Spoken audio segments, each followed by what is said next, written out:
અરવલ્લી જિલ્લાની જે જાહેર જનતા છે એને અત્રે હું જણાવવા માંગીશ કે છેલ્લા 2 દિવસથી બંગાળની જે ખાડી છે ત્યાં જે ડિપ્રેશન ક્રિએટ થઈ રહ્યું છે એ ધીમે ધીમે ગુજરાત તરફ આગળ વધી રહ્યું છે. ગુજરાત તરફ જ્યારે આગળ વધશે ત્યારે 31મી તારીખે અને 1 ઓગસ્ટના રોજ ગુજરાતના અમુક છૂટાછવાયા વિસ્તારોમાં અથવા તો ઘણી બધી જગ્યાએ ભારેથી અતિ ભારે વરસાદ થવાની શક્યતાઓ રહેલી છે. જેથી અરવલ્લી જિલ્લાની જનતાને એક હું સૂચિત કરવા માંગુ છું અને એક અવેર કરવા માંગુ છું કે આ 2 દિવસ દરમિયાન અરવલ્લી જિલ્લામાં પણ મોટી પ્રમાણમાં વરસાદ પડવાની શક્યતાઓ રહેલી છે. જ્યારે પણ આ પ્રકારની વરસાદી વાતાવરણ થાય અથવા તો આ પ્રકારની કોઈ પરિસ્થિતિનું નિર્માણ થાય ત્યારે આપના તરફથી જે તકેદારી રાખવાની છે એ આપના તરફથી પણ આપ સર્વે તકેદારી રાખો. ખાસ કરીને જ્યારે વધુ વરસાદ થાય ત્યારે ઘરની બહાર નીકળવાનું આપણે ટાળીએ. તળાવ જે જગ્યાએ વધારે પાણી ભરાય છે એવી અન્ય કોઈ પણ જગ્યાએ હોય તો એવી જગ્યાએ જવાનું આપણે ટાળવું જોઈએ.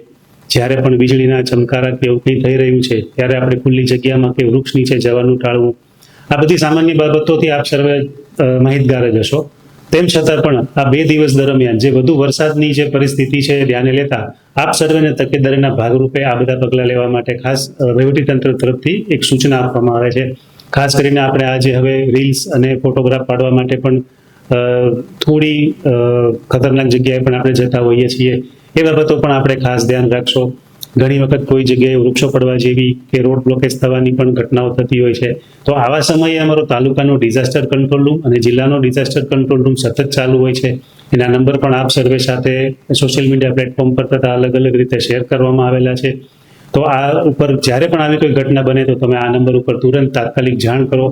કોઈ પણ પ્રકારની ખોટી અફવાઓથી દૂર રહો.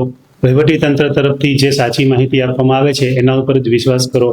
આ બધી બાબતોની સાથે સાથે તમારે જે જીવન જરૂરી ચીજ વસ્તુઓ છે, જે દવાઓ છે કે બીજી કોઈ પણ બાબતો છે એ પણ આપ સર્વે સાથે રાખો. આ જે સૂચના આપી રહ્યા છે એનો મતલબ કોઈને ડર ફેલાવવાનો નથી, પરંતુ માત્ર ને માત્ર આપણે એક જાણકારી અને એક અવેરનેસ ફેલાવવાનો છે કે 31 અને 1 તારીખ દરમિયાન જે પણ વધુ વરસાદની પરિસ્થિતિ ક્રિએટ થાય એ દરમિયાન આપ સર્વે આપનું ધ્યાન રાખો અને આપના જીવનનું ધ્યાન રાખો અને વહીવટીતંત્રનો સાથ સહકાર આપો. એ જ બાબત હતી. Thank you.